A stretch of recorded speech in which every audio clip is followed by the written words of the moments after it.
And it is time to get solar powered. We welcome you back to another episode of the Solar Powered Podcast. I'm Ryan Hall from Loyal Hearts Media. Thank you so much for joining us here one more time. And as always, I'm thankful for each and every one of you who watch these videos, who listens to our podcast, and who joins us each and every time we do this. So thank you so much for joining us. And as I think a lot of people who follow my personal story know that I'm really on an expanding quest on my business. And as somebody who is a dyed in the wool introvert, one of the more challenging things for me has been just making those connections, making those, just growing my list. And I think it's perfect timing to welcome my guest in because he has a very similar story to mine. His name is Steve Spiro. He is the master connector. He's got a great new book out. He's just a really fascinating guy, and he joins us now. Steve, welcome to the Solar Powered Podcast, man. Ryan, it is an honor and a pleasure to be on with you, sir. Fellow Stanfordite. Absolutely, absolutely. It's the craziest thing. When we were talking the very first time, I said, I'm in Stamford, Connecticut. Well, son of a gun, so are you. So Crazy. Yeah. yeah. We probably could have done this podcast on carrier pigeon today, actually. Yeah. Hopefully we won't have too much noise because we're getting a big storm coming through here. So we're gonna hear it from your voice. Yeah. No, it's yeah, kind of one of those late summer storms that I was kind of used to in Alabama, but not so much here in Connecticut. Mm-hmm. That's Yeah. it. Yeah. So Steve, what's your story, man? You've got a really fascinating story that kind of led you to become the master connector. What is your story? Well, you know some of this, but background, born and raised in the Bronx. My dad was an entrepreneur. He owned a liquor store in New York City, dissuaded me from going into that, wound up going into advertising marketing, high school and college for that. Got out, couldn't get a job, started a company, opened a small advertising agency in New York City, and it was pretty wild being a 22-year-old businessman. And then parallel to that, started training the martial arts since '83, hold a couple black belts. My wife's a black belt. So we've had some incredible conversations, challenges in the household, both being black belts, if you know what I mean. But I was always, I still have a chip on my shoulder, right? I was, picked on, bullied, learning disabled, dyslexic, for a long, long time, had a very, very low self-esteem. Always had something to prove, always felt, for years played the comparison game, always fell short, always lost, if you will. But muddled on through with, doing whatever I did professionally. Again, advertising career, wound up getting to be introduced to a very successful entrepreneur when I was in the advertising industry. And he took me under his wing and took on a mentoring role with me, got me on a path of self-development, books and audios and networking. And he was a guy that challenged me he said to me, Steve, I know you're an introvert, but you need to meet 3 strangers every day. And as you know, you now living in New York, you understand if you talk to a stranger, they're going to shoot you. And it's not very, very normal. And it's kind of really awkward and uncomfortable sometimes. And, but I did it and got me out of my comfort zone, definitely stretched me a lot, started growing a network. And eventually people started asking me to speak. And eventually people wanted to, I had all these things going on between at one point in real estate. I did some rental property stuff and that I had, I got, doing the advertising company and had the karate studio at one point, working a lot of hours, always had a lot of stuff going on, always wanted to try to, excel. And kind of the name, the Master Connector came about because people just like to put you in a box when you do a lot of networking like we have, right? They want to put you in a box and they ask you what you do. He's an attorney, she's a CPA, he's a plumber, and I don't fit in that box. And so when people would ask me what I do, and I would tell them, I would get this sort of baffled look, like, I don't get it. Like, I want to just be able to put you in this box. And I'm like, just call me the Master Connector. And that name just sort of stuck. So I didn't want to be called the Master Connector, the Master Networker, because networking today is kind of very transactional. The younger generation looks at it as kind of like prostitution. It's just not very attractive. And a big part of my core being has become to learn how to connect connect authentically, connect through, and, helping connect dots, and, being a martial arts black belt. There was some connecting going on there with the fist to a body part, if you know what I mean. So, Oh, yeah. the connector kind of became something a little bit more than just networking. It's authentic connecting and being others focused, being that go-giver, helping connect the dots, amassing this very large network today. 18,000 contacts on my phone and 25,000 LinkedIn connections when this is being recorded. So, I just love the ability to sometimes open up that network to people whenever I feel it's appropriate. So, yeah, and I recently, like you said, wrote the book. So I do speaking today. I still do consulting in the business automation space. I do speaking. I'm an inspirational speaker. I love, getting into companies and organizations and events where I could speak and inspire people. And then obviously wrote the book, the TAO of a Master Connector. So got my hands in a bunch of pots, loving it. Life's an adventure. Every day's different. Yeah, not easy to put me in a box, but there I am. There you go. There you go. Well, thank you so much for sharing that. I find it very fascinating how a lot of a lot of the baskets that you have your hands in really all come together because so much of being an entrepreneur is about getting people to know you, to like you, and to trust you. And my dad, who was also an entrepreneur, had a saying that has just stuck to me like glue. And that saying is to be a success in anything, you've got to see and you've got to be seen. And I feel like so much of what you have really built your brand and really built your life around has been kind of built around that, or at least a variation of that saying. Yeah. It's interesting. And I agree with you. And, there's a debate. My LinkedIn, I didn't say this, but we have a LinkedIn live broadcast Wednesdays at 1 p.m. Eastern called the Master Connector Show. And one of our last episode, kind of funny story, was quality versus quantity. And the guest that we were supposed to have on the show, I hadn't heard from him for a week. And usually, I'm posting every day, tagging them. There's usually some dialogue.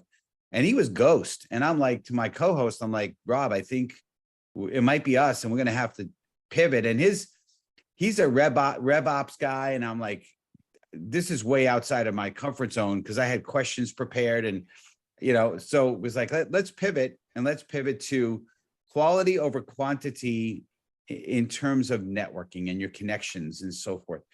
And, Rob, he's more of those, curating his connections and, no disrespect, he's probably at 1,000 or 1,500. I'm at 25,000, right? So different perspective. And so I think the question comes up a lot of times, you don't know how, most of these people, why a big connection list, right?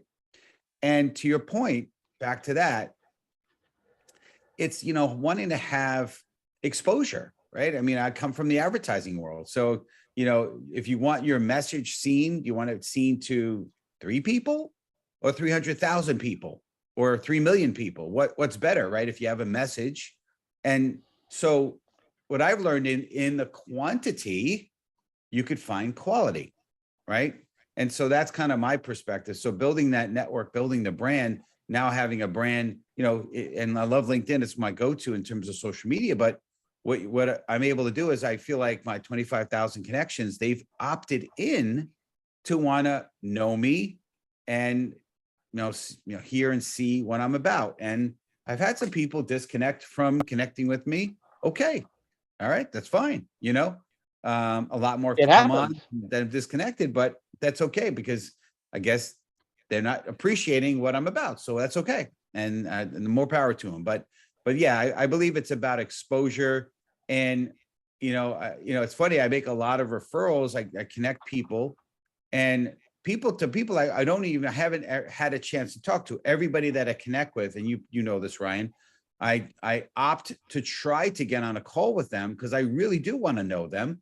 Not everybody says yes to that. But when I do make referrals to people I've never had a chance to speak to before, they're very appreciative of me, and they're very complimentary, as if they know me, because they're seeing my content, they're seeing what I'm doing, they're seeing what I'm about.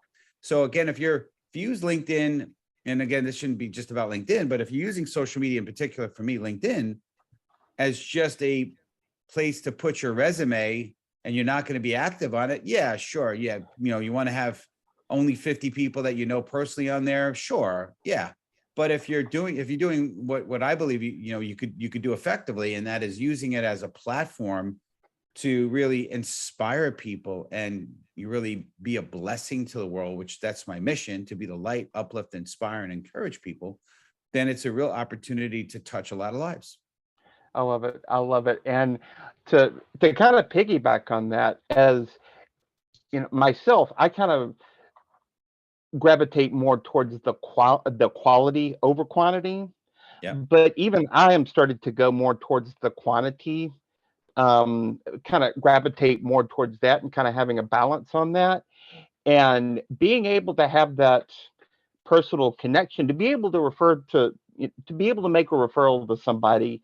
If you've got a mechanic friend of yours that does work good, reasonably priced, are you going to refer somebody to him, somebody that you know, or are you going to refer somebody who, one of these nameless, faceless mechanics that works at, no offense to Midas, but like at a Midas, or one of those big Right. box kind of mechanics places? Sure.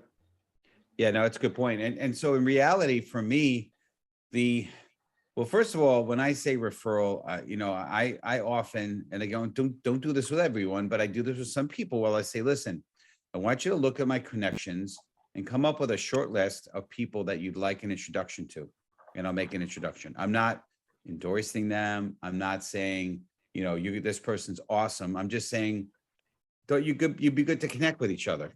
That's it. So I'm not on the hook to, I'm not risking anything, because it's, unless the person's a jerk. And hopefully they're not in my network if that's the case, right? And Kind of the other defeats the thing that I purpose, want, huh? right? Regarding quality and quantity, another thing that I do to kind of hopefully curate quality in the quantity is, I don't just accept anyone's connect request, and when somebody connects with me, first of all, if they're from another country, most of the time I'm not accepting it. Because just I've not had good success with that. Is often some kind of scammy thing going on a lot of times, unfortunately.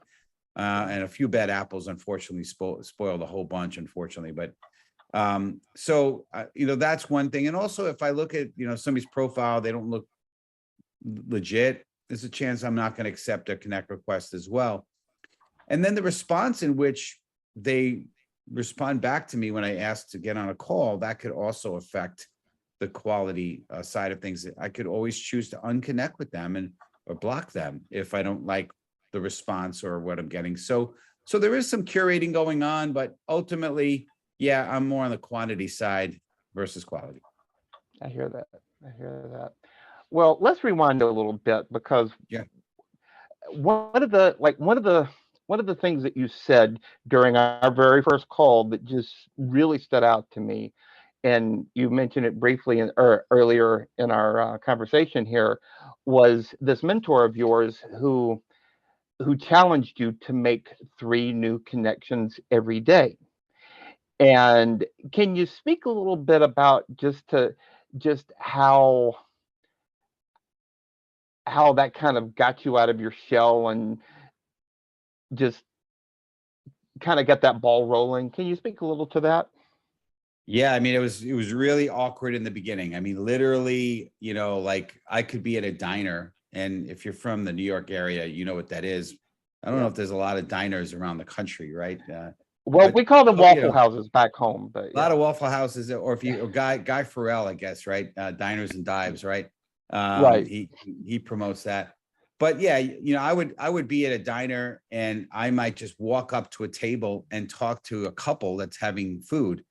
And my mentor witnessed me doing this once or twice, and he kind of made fun a little bit in a good way. And he said, I felt so awkward when I saw you doing that, right? So I did some really, in the early stages, some really awkward things I remember, one time I, I I started talking to a guy and we were in the urinals next to each other, started talking to a guy. Now, I don't do that at home. Okay.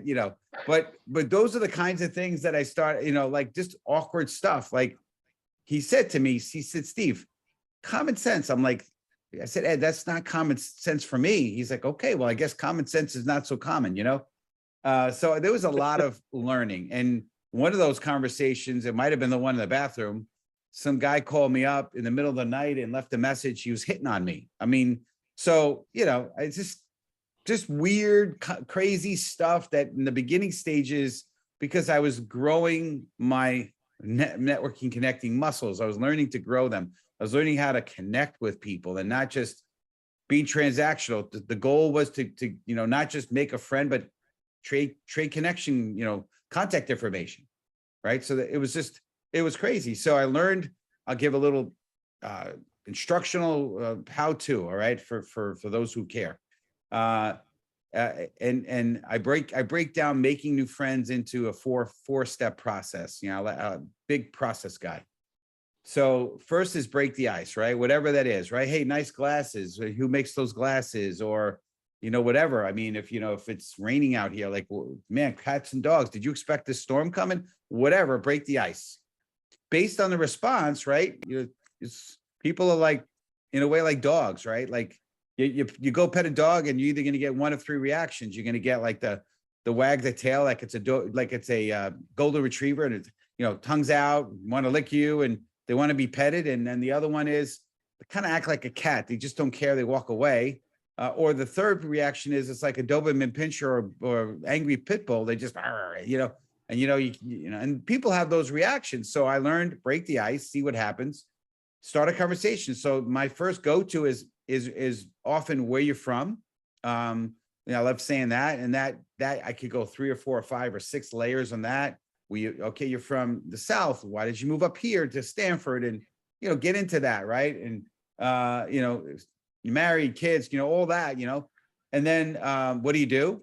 And, I know people don't like, younger people don't like when they get asked that question, but I didn't say, what do you do for work? I said, what do you do? You could tell me you ski, you snowboard, you go fishing. I didn't say, what do you do for work? I said, what do you do? Just so you know. So don't get offended by that question, but what do you do? And that can go 6, 7, 8, 10 layers deep. And I'll ask questions and then, hey, we should stay in touch. Because my feeling is if you've gone through all that information and it's probably 3, 4, 5, 6 minutes long, sometimes 8 or 10 minutes, made a little mini friendship.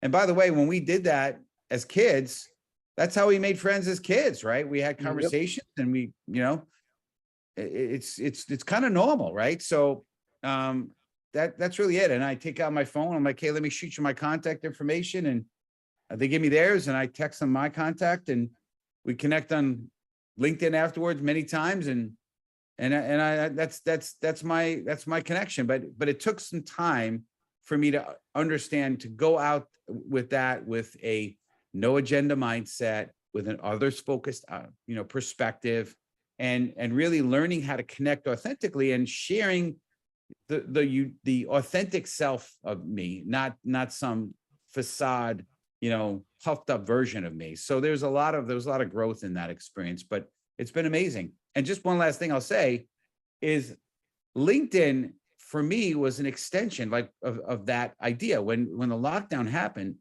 and I still had the objective of making 3 new friends every day, I couldn't go out. I mean, the masks were on and it was hard, right? And I just didn't even feel comfortable talking to people and then had masks on their face. Well, I was able to, connect with people on LinkedIn. And it's so bizarre to me when people say to me, I don't know you. Why would I get on a call with you?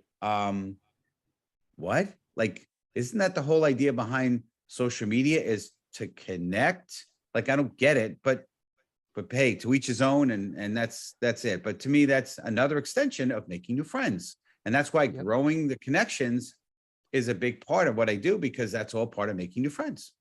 I love it. I love it. So many people, transactional, that's such a great word. So many people, I think, treat social media almost like a place to get on and, you know, complain about politics or sports or whatever that's on their mind, instead of actually making those connections and building those relationships. And real relationships can build through social media. That's one thing that I think a lot of like really old school people can't wrap their head around, is that real relationships can build through social media. No doubt. And I think what the miss is, and what the younger generation may not quite grasp, some of them, are, kudos to the ones that are, but are not understanding that you got to take it off of social media and have a real conversation, a real connection. And like we did, Ryan, is, when we got on a call, my opening line, other than how's your day, how's everything going, is, hey, I'd love to hear your story. Tell me your backstory, all right? Not just what you do. And I have to stop people because many times when you get on a call, they're like, so tell me what you do for work again. I'm like, would you mind if we just kind of shift here? I'd rather not do the what do you do dance. And I'd love to talk about, our stories. To me, it's a better way to connect.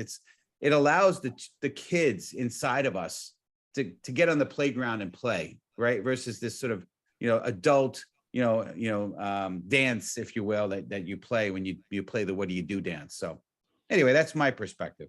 The what do you do dance? Yeah, that's that can be that. I'm getting a lot of flashbacks on some of the incredibly awkward first dates that I've had in my life. That what do you do dance will go on forever, and until you can get past that, that relationship's not going to go anywhere. Right. Yeah. Yeah. You need to really and share. And sometimes people need to hear your story and you be open and vulnerable a little bit without getting too crazy, right? Because then you can share too much. I'm not saying that, not a TMI thing, right? But just share a little bit, especially things you've overcome. Like I could say shy and introverted because even though it's part of my being, I'm not that really. I don't manifest that really much anymore. It's part of me and I have to push myself. But so when you're vulnerable, people appreciate that. And I found that when I was vulnerable and led with those weaknesses, the connections became powerful. My confidence was powerfully confident because of being vulnerable. And people opened up. And I had had many people on Connect calls, Zoom calls, phone calls, typically on Zoom calls, get emotional, eyes well up, sometimes even cry. And they say to me, I haven't done this with anyone, let alone a stranger, I'm just meeting for the first time. And that's because true connection is happening. And it happens by us being vulnerable first. So the barriers get broken down so people can now open up a little bit. I'm not trying to get their gory, ugly secrets from them. That's not the point. I just want to connect as people, as humans. Absolutely, absolutely. And in a situation like that, if you really wanted to read the deep dark secrets of your story, or in my case, you can just read my book. Right. Absolutely. Yeah, Sure. yeah. Now, when it comes to building a business, how two parts to this question: how important is this whole connection process? And second, do you ever go into a uh, potential connection call, or making a connection with somebody with that mindset of, this could be a potential customer for me, or this could be a potential client for me? Can you talk a little bit about those two things? Sure. So first is, to me as a business owner, as an entrepreneur, the most important thing to always be growing is your connections, your network. Absolutely 100%. Extremely important, right? It's kind of what we touched on before. It's a way to show exposure. But I think it's really growing it as a person versus your business, right? So growing those connections, because number one, you're going to have resources that you can potentially hire, or people that know people that could hire you. You can hire them or bring them onto your team. Number two, potential clients can come from that. Number three, resources, right? If you need resources to support your business. It's all part of that network. So important to grow your community, grow your connections. One of the best referral sources are, or the best ways to promote who you are is somebody else being a raving fan. So having, taking, and again, I'm using LinkedIn because that's where I live, but having, those endorsements, right, on the bottom, wherever it's shown on LinkedIn, where, getting as many as those as you can, right? And the more bigger your network, right, the more you're going to have of those, right? So that's extremely important, in my opinion, in my perspective. Your second question was what again? Sorry. What was my second question? Oh, do you ever go into a Yes. do you ever go into one of these connections with the express mindset of this could be a potential client or this can be a potential customer of mine? So I try really hard to distance myself from that. Do I have a fleeting thought sometimes? Yes, sometimes, right? I'm growing a speaking career, right? So when I get on a call with somebody who has a podcast or is an event planner, or heads up, courses where they bring on speakers, is that something in my mind for a moment? It is for a moment. But I really try to distance myself from that and come into the call with purely just, hey, let's connect. And I am always looking, every call that I get on, minimally 1 or 2 or 3 add values from me go to that person. And it has nothing to do with what I do professionally. Maybe one of the add values are invite them to my networking group. One of the add values is maybe offer up them to come up with a list of people that want me to introduce them to. Maybe an add value is come watch my show live, or maybe even have them on my show as a guest. I have some podcasts that I come across where they get them special access to that. Whatever it is, I'm always looking for ways to add value, and that's always what I'm doing. So I'm trying to get into the conversation with the mindset of I'm going to be others focused. I'm going to connect authentically. I'm going to hopefully grow and build a community here. That's really my thought. And in my having the grit to overcome obstacles story, because those are my 4 pillars of my show, 4 pillars of what I talk about in the 4 pillars of my book, by the way. Yes. But through that overcoming story, allow them to see kind of my struggles and my victories, and hopefully allow them to open up too. So yeah, but the more I'm others focused and listen, the more I could find out their needs, their challenges, and hopefully help them. Now, if that means one piece of it is they could be a client, great. But I want to hear those needs. I'm not trying to move and push them into that direction. Yeah, because that could really be a square peg kind of situation if you're trying to, if you're trying to just kind of force that. One thing that came up for me as you were sharing that was just the idea of being of service, just being of service to people, providing value to people. Like I've got a friend of mine. She was a previous guest on this podcast. Her name is Rachel, but Rachel has a speaking career where she speaks to organizations, but she really got her start in speaking to college sports teams because that's where her passion really began. And it's all about mental health and being of service and being just being of service to people outside of what you may or may not do on the field. But she always goes into that mindset because sometimes I'll ask her if there's a story that breaks or something like that from from a team. Have you been in contact with this athletic director? Have you been in contact with this coach? It might not land to anything, but you always know that you're going to be there if that invitation gets extended.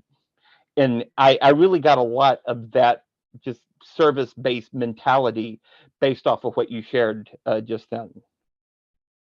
Yeah, that's great. Yeah, I'm with you 100%. Sure. Yeah. Yeah, absolutely. Well, Let's talk about the Tao of the master connector of a master connector.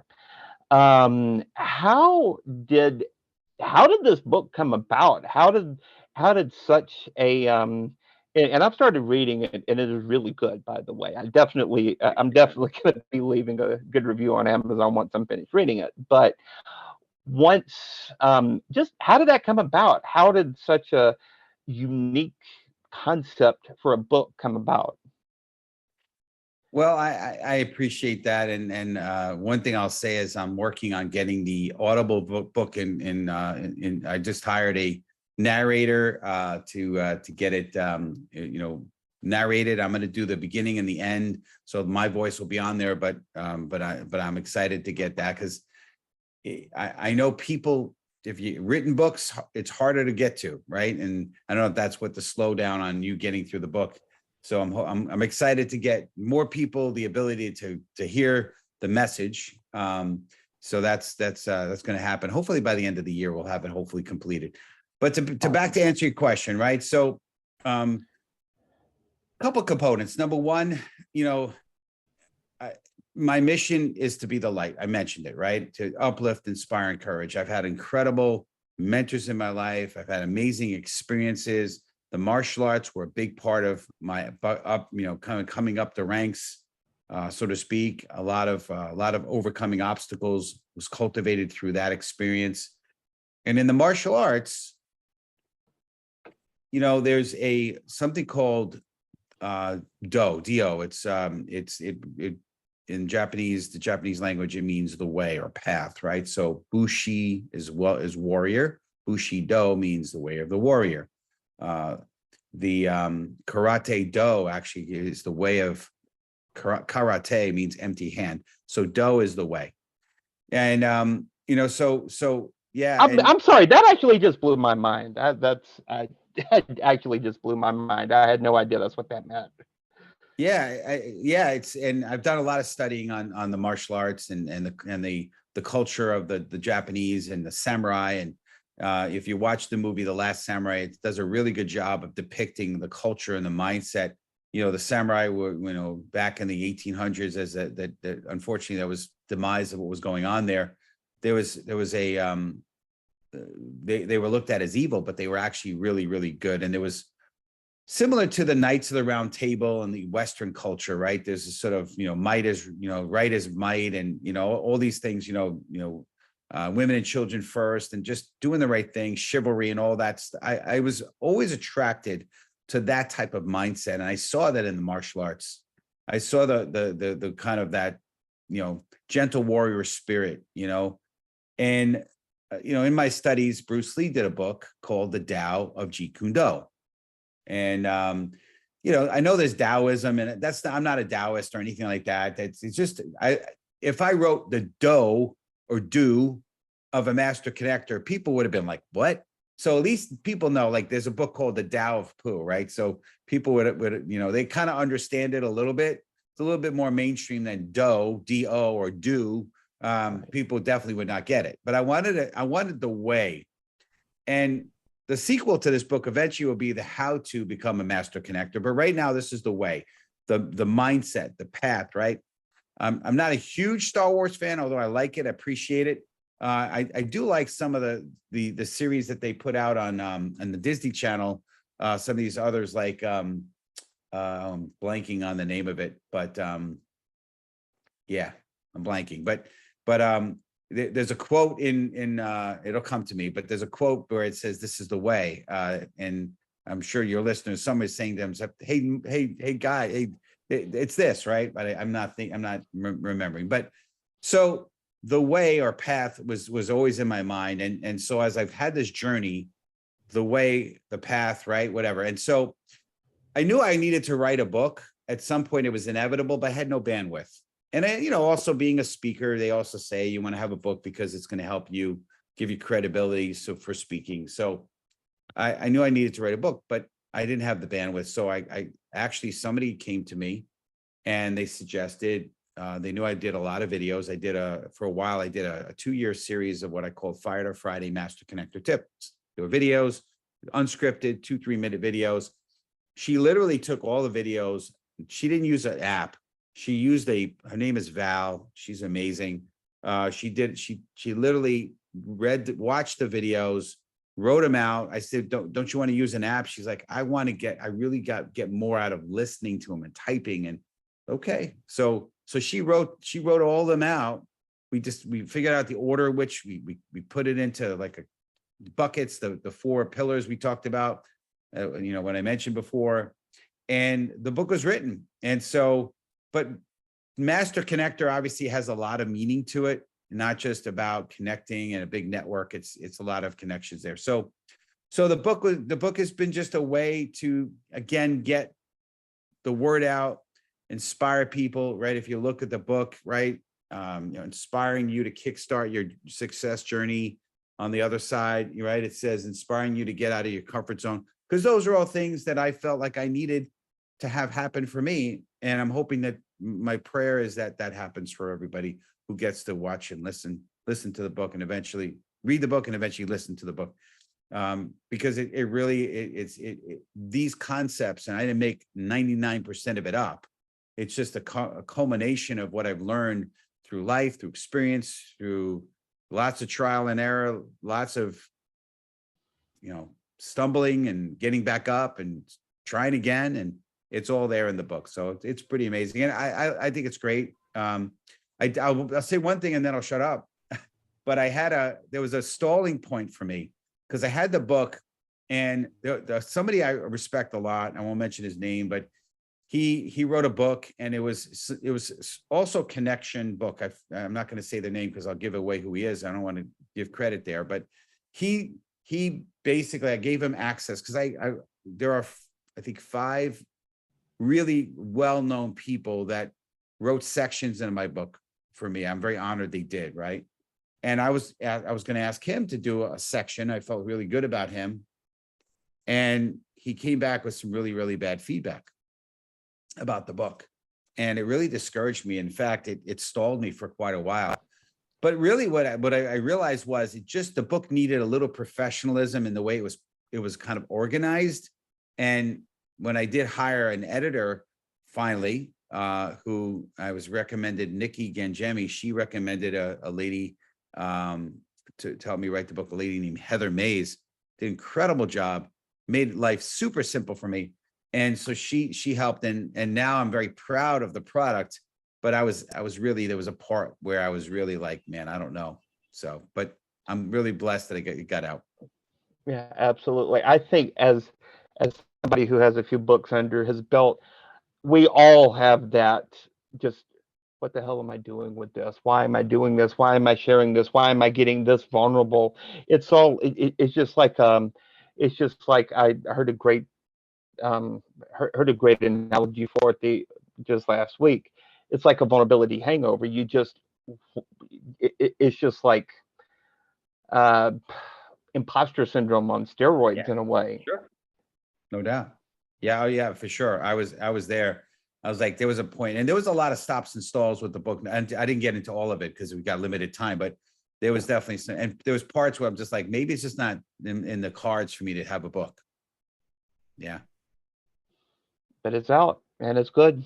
Yeah. Thank you. My pleasure. Um, and you've mentioned it a few times, but talk a little bit about your LinkedIn Live show. I appreciate that. Yeah. So the LinkedIn Live show is interesting because for 128 episodes, I had my co-host Cameron on with me. Cameron he has a very successful event staffing business. And he, in the middle of COVID, he was dead. I mean, there was nobody doing anything. And so he had to pivot and started doing broadcast. And I had gotten approved I just put in for kicks and giggles my application for LinkedIn Live, because I was starting to do more video, and I'm like, let me just see what happens. It was like coveted, like nobody was getting approved, and I got approved within 5 weeks. So I was like overwhelmed by it. So I reached out to Cameron. I had been on his show. I was very impressed. He's like network TV production quality show he was putting on.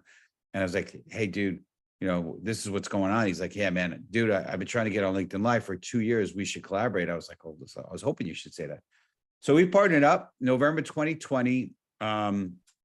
As of this recording, this coming Wednesday will be 130th episode. Up until the 127th episode, he and I were partnered on this, and now he's kind of moved on to focus back on his event staffing business, which I have respected. We left on great terms.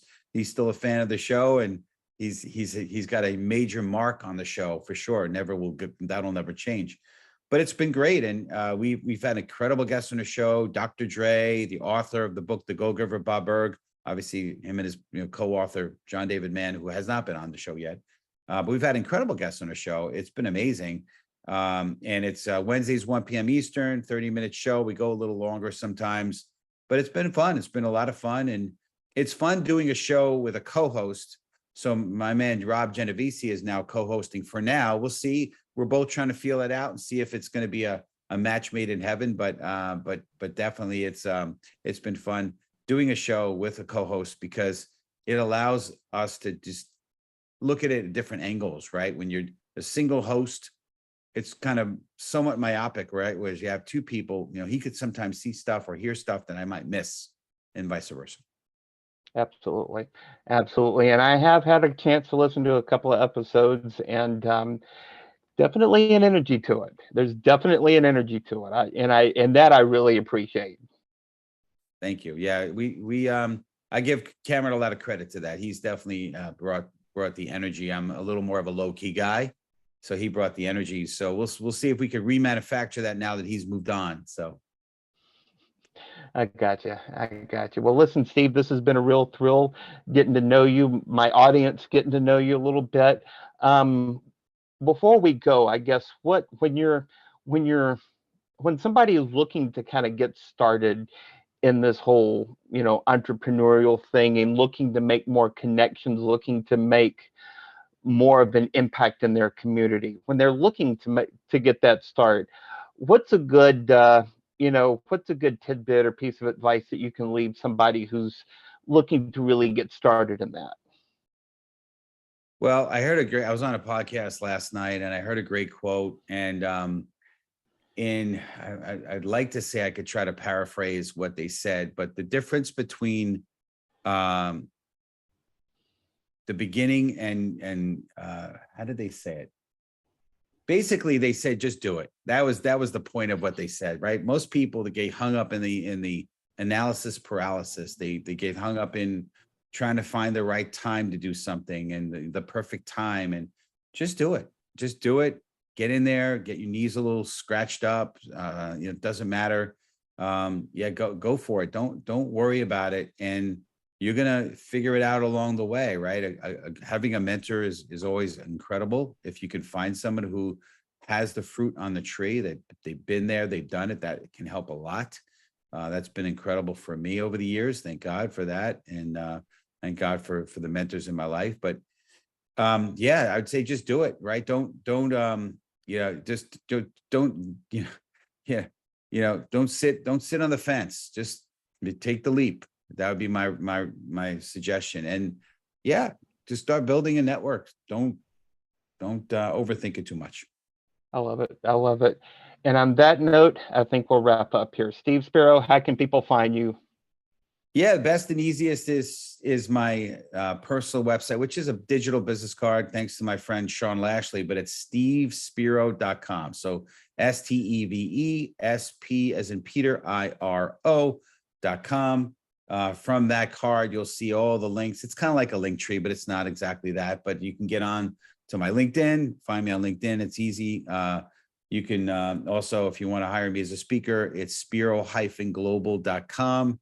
If you want to check out the show, go to masterconnector.show, masterconnector.show. But I look forward to seeing you. Definitely connect with me. And again, I'm pretty open to connecting with people unless I feel like there's something suspect going on. So I hope to connect with you as well. Absolutely. Well, Steve, it's been a real pleasure. Thank you so much for joining us. And thank you for joining us here on the Solar Powered Podcast, a presentation of Royal Hearts Media. For more information about Royal Hearts Media, just go to royalheartsmedia.com. Follow me on the social media machine at Ryan Hall Writes on Facebook, Twitter, and Instagram. Or shoot me a good old-fashioned email at royalheartscoaching@gmail.com. But that'll do it today. Until we meet again, this is Ryan Hall saying thanks for listening. So long for now, and go get solar powered. Take care.